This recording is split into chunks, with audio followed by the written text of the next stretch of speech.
This is RTV6 News at Noon, working for you. As she said to me, she hears all the time, just do what the law enforcement says, do what the police tell you. She did that, and then they did this to her. They're talking to Metro Police. They're taking them to court, rather, for a beating they say was not justified. Good afternoon. I'm Lauren Casey, and we're hearing more today about a federal lawsuit filed by two women accusing several IMPD officers of brutality. We first told you about this on Monday, that this case is stemming from what happened after a May 31st protest downtown. Today, the attorney for Ivory Westfield and Rachel Harding says that they were not part of the peaceful protest that night. Westfield was beaten and Harding was pushed down after police say that they tried to resist arrest for violating the city's curfew. Today, their attorney showed pictures of the bruises left on Westfield by officers. He also says that no one from the city has yet to reach out to either woman. Our Marion County prosecutor, our chief of police, our mayor has not once reached out to them. And even with the promise that we will investigate, we find out from the local news that their investigation has concluded and they were not going to file charges. They were going to try and sweep this under the rug. We're not going to let them. The only statement from the city has come through its Office of Corporation Counsel. The office says it does not comment on pending litigation. The family of Trajan Reed is again calling for a federal investigation into a deadly police shooting. This was the scene this morning as police returned to where that shooting took place. Officers carrying metal detectors to the scene continue their investigation. Reed's family says that they were asked by the special prosecutor in the case to remove a memorial honoring Reed from the site. The 21-year-old was killed near 62nd and Michigan Road back on May 6th after leading police on a chase in a vehicle and then a foot chase, all seen on Facebook Live. Metro Police say there was an exchange of gunfire and that the gun found by Reed's body matched a weapon seen during his Facebook Live stream. Reed's legal team says his hands were full and he was unable to shoot at police. This midday, a number of downtown businesses are trying to slowly move back to normal operations. Today, some of them started removing the boards from their windows. Those boards have been up since the police brutality protest began in downtown in late May. Some of the boards were later painted with murals and other artwork by local artists sharing messages of social justice. And a reminder that RTV6 and our partners at Radio 1 are joining the conversation about racism and racial inequality. A conversation on race connecting Central Indiana will feature a variety of panelists from the community. You can submit a question by going to our website, theindychannel.com. You can watch the virtual town hall at 7 p.m. tomorrow, July 2nd, right here at RTV6 and on our digital platforms. It will also be simulcast on 3 Radio 1 stations. I want to take a turn right now to our forecast. It's heating up again in the Circle City and across Central Indiana. Todd Clausen back at home this midday. And Todd, what can folks expect as they maybe try to get outside for their lunch hour?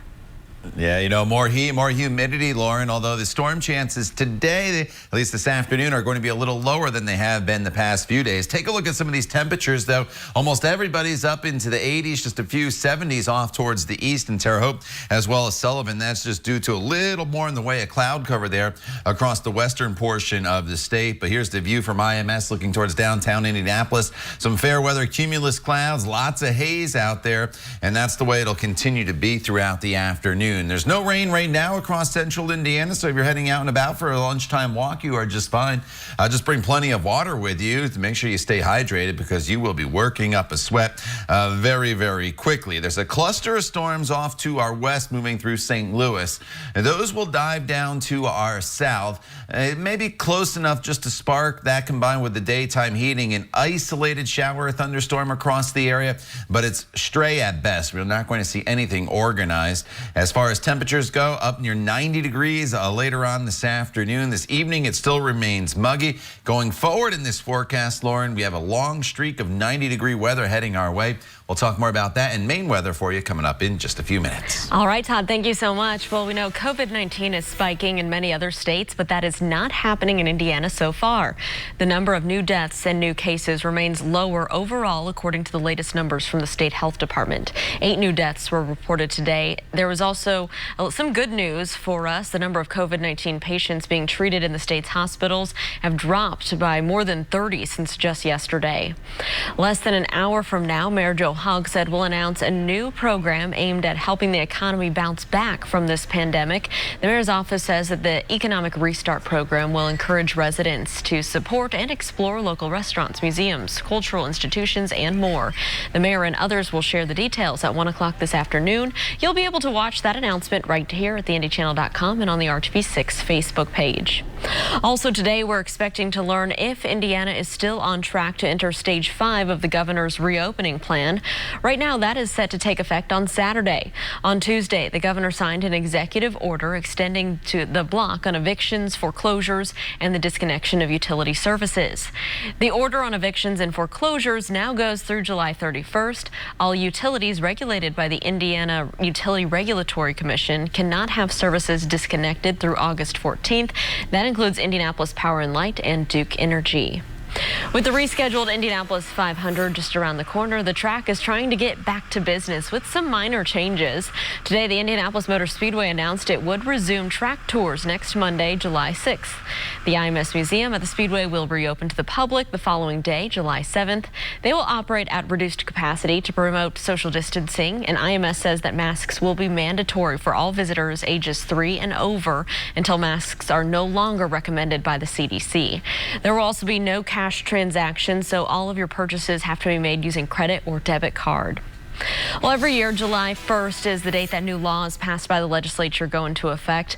But one law that is not in effect today is the list of new restrictions on panhandling. On Tuesday, a federal judge blocked the new law, saying it was unconstitutional. The law would have made it illegal to panhandle within 50 feet of a parking meter, parking garage, ATM, restaurant entrances or exits, and public monuments. But the ACLU of Indiana challenged the law, saying it violated the First Amendment. The federal judge will hold a full hearing on this law later this year. He was one of Hollywood's most beloved people. Next, we say goodbye by letting him tell his own life story. Todd.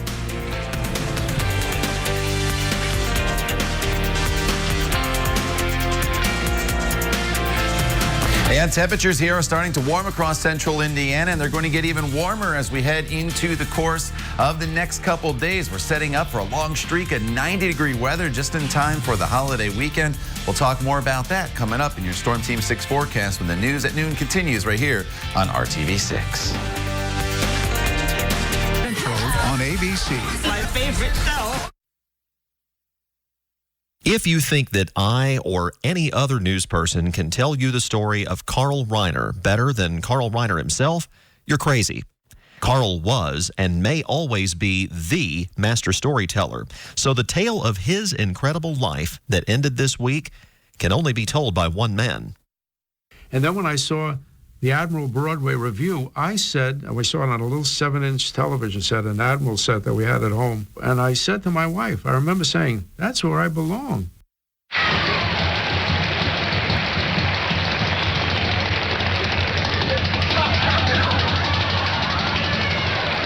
Is the sound on, Mr. Hempstead?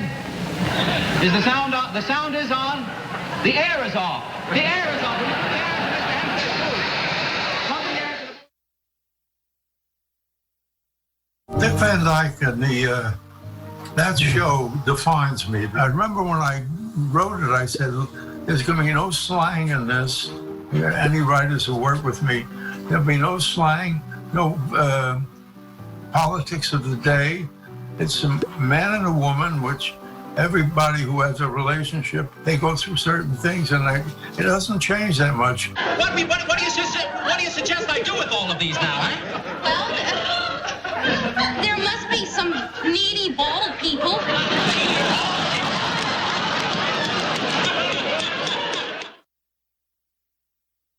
If you have one good friend, you're lucky.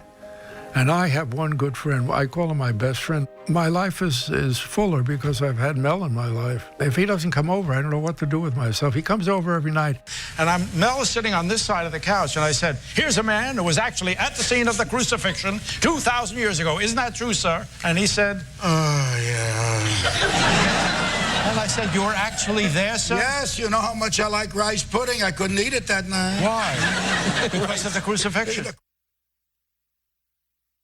Being a young actor in a left-wing camp was a camp. Alvin Acres, where I met my wife. She was an assistant scenic designer. And we met, fell in love. And I was 20 at the time, and she was 28. And people said, this is not a match. Well, it's the kind of match that didn't work because it only worked for 65 years. 65 years with the right woman. You can't ask for anything more. This is Carl Reiner. That was my brief but spectacular take on this guy.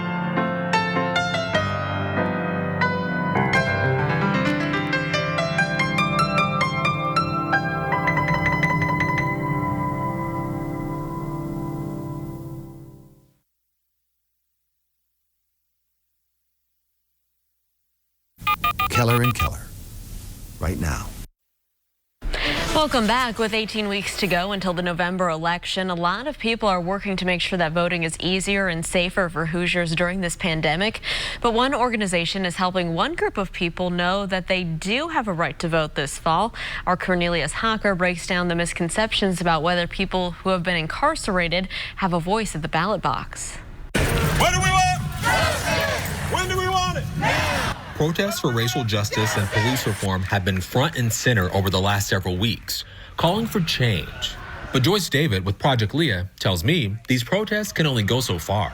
How long are we going to protest? You have to change the system from within the system. And the way to change the system, Joyce says, is by voting. The people who really have the power to better our lives, to change the justice system, it's all in the power to vote. But people who have spent time in the justice system may not realize they still have the right to vote here in Indiana. I was incarcerated for 5.5 years. And during that time that no individual ever came in and said, hey, your voting rights can be reestablished, upon your release from prison. Through her work with Project Leah, Joyce wants to pass along, here in Indiana, you have the right to vote even if you've been locked up. The ACLU of Indiana is also fighting against low voter turnout with their Yes You Can Vote campaign, hoping to reach folks who have been incarcerated. For Joyce, seeing organizations and people talk about this issue brings her hope. Hope that more people who've been impacted by the justice system will feel comfortable asking questions when it comes time for them to exercise their right to vote. It sounds corny and it sounds cliche. Knowledge is power. Working for you, Cornelius Hawker, RTV6. All right, let's check in with Todd Clausen and get a look at today's forecast. Todd, we are halfway through the work week, even less if people have Friday off for the holiday. What can we expect? Right. The heat's going to build in as our rain chances go down. That's kind of the headline of this whole entire forecast, Lauren, going forward. Speaking of rain chances, today we still have a little bit in the forecast, and it's only about a 30% chance of a stray shower or maybe thunderstorm later on this afternoon as we continue to build in the peak heating of the day. Otherwise, Thursday, Friday, Saturday, dry, and then just a spot storm chance as we work our way into the afternoon hours on Sunday. But as far as temperatures go, and the humidity goes, it is still pretty uncomfortable out there. You see all the haze as you look from IMS back off to the east. IMS with all the activity, minus the fans, of course, this weekend. But on the track, they should be able to get all the races in, which is certainly good news. Again, it's just that small chance of a storm late in the day on Sunday. Currently, we sit in the 60s and 70s across the area. It's 83 right now in Indianapolis, 70s and 80s, I should say. 81 in Richmond, it's 83 in Greencastle, as well as Bedford, and 81 is the current temperature over in the Tipton area. Dew points are in the 60s and 70s. That's what I was alluding to, and those are very uncomfortable numbers for us, and that's putting heat index values up into the 90s already. Here's where high temperatures are going later on this afternoon, anywhere from 89 to about 91 degrees across most of central Indiana. Maybe it's just slightly cooler off towards the east, but all these temperatures are above a normal. And as far as the rain goes, here's a live look outside right now at the satellite radar picture, and it's just a few clouds down to the south, but no precipitation at all. But back off to our west, there's this complex of storms in the St. Louis area. However, this is diving off towards the south and to the southeast, so it's mainly going to miss Indianapolis. All our storms are just going to be manufactured by the daytime heating out there, and the coverage of these storms are not going to be as great as it has been across the area the past 2 days or even 3 days going back into the weekend when we flared up these isolated downpours. Don't bank on any rain in your neighborhood, and if you are one of the unlucky ones that see some rain, enjoy it, because we're going to enjoy a pretty dry stretch of weather going forward. So your lawn will certainly welcome any downpour you get that's not severe. And then overnight tonight, really no threat of any rain in the forecast. Tomorrow, mostly sunny. It's a dry day. It's a hot day with a high temperature right around 90 degrees. And as we look ahead to your holiday weekend forecast, 92 on Friday and Saturday, hot and sunny conditions.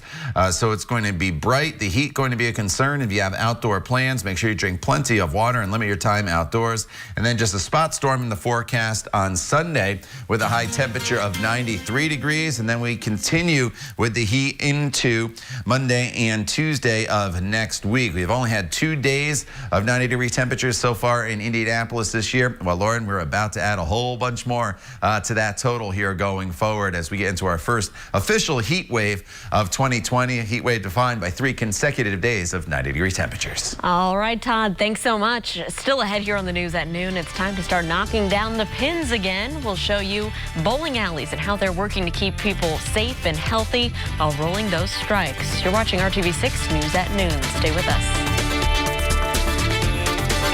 Long John Silver this year. Well, they were among the last places to reopen here in the Hoosier State, but now bowling alleys all over Indiana are back in action for the summer. One long-standing bowling center on Indy's east side has a fresh new look inside, and our Brad Brown shows us how they're ready for the pins to fall. For more than 3 months, bowling alleys all over Indiana remained silent, but this past weekend saw the pins starting to fall again. It was weird coming in here and not having any customers. There were several times I was confused on what day it was because my leagues weren't bowling, so I wasn't sure what day we were really here. All-Star Bowl on Indy's east side has hosted rollers from all over the city for decades. My mother actually was pregnant with me when she first started working here, so they built it in '76. The old owners built it in '76. My mom probably 78 when she first started working here. Yeah. The pandemic shutdown allowed time for a full remodel. The old lanes looking brand new again. You know, when we were doing all the maintenance stuff, I don't want to say I didn't pay attention, but like when we literally opened up, I was like, oh, it's a different bowling center. It's not what I was used to, but I like it. I like it a lot. That fresh look goes into the alley's cafe and lounge. Local artists sprucing up the space, much the same all over these old walls. Spring leagues turned into summer. Fall leagues will be starting before you know it. All-Stars regulars are ready to get back to throwing strikes again. Our junior league is probably one of the biggest junior leagues in the state of Indiana. Our senior league is amazingly big too. On Tuesday afternoons in the fall, they take up the entire house. Saturday nights in like the fall and winter, if it's raining and snowing, we're packed. I mean, weather's bad, you have a lot of bowlers, so yeah, people want to get out and be able to go do something.